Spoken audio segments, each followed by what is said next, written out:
Hi friends, இன்றைக்கி வடைக்கறி எப்படி செய்கிறதுன்னு பார்க்கலாமாங்க. அதுக்கு கடலைப்பருப்பு ஒரு 2 மணி நேரம் ஊற வச்சு எடுத்துக்கோங்க.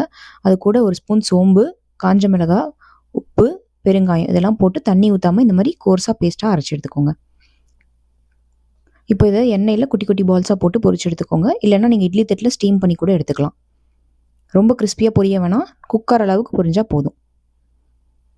இப்போது இன்னொரு மிக்ஸி ஜாரில் வெங்காயம், பச்சை மிளகா, இஞ்சி, பூண்டு, கொத்தமல்லி, புதினா இதெல்லாம் போட்டு ஒரு பேஸ்ட் மாதிரி அரைச்சிக்கோங்க. கொஞ்சமாக தண்ணி சேர்த்து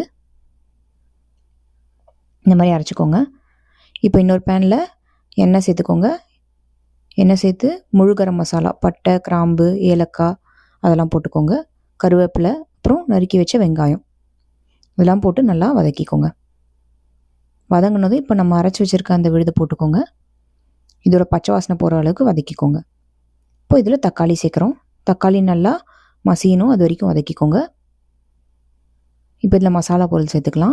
மஞ்சத்தூள், காஷ்மீரி மிளகாய் தூள், தனியாத்தூள், உப்பு இதெல்லாம் சேர்த்து பச்சை வாசனை போகிற அளவுக்கு வதக்கணும்.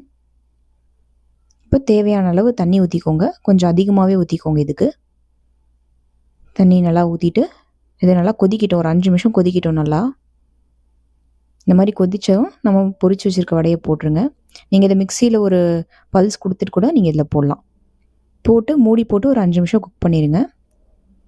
கிரேவி நல்லா திக்காயிரும். இந்த மாதிரி திக்காயிரும். அவ்வளோதான், வடைக்கறி ரெடி ஆயிடுச்சு. கொத்தமல்லி போட்டு கார்னிஷ் பண்ணிக்கோங்க. இதோட இன்க்ரீடியன்ஸும் மெஷர்மெண்ட்ஸும் நான் டிஸ்கிரிப்ஷனில் கொடுத்துருக்கேன், செக் பண்ணிக்கோங்க. தேங்க்யூ.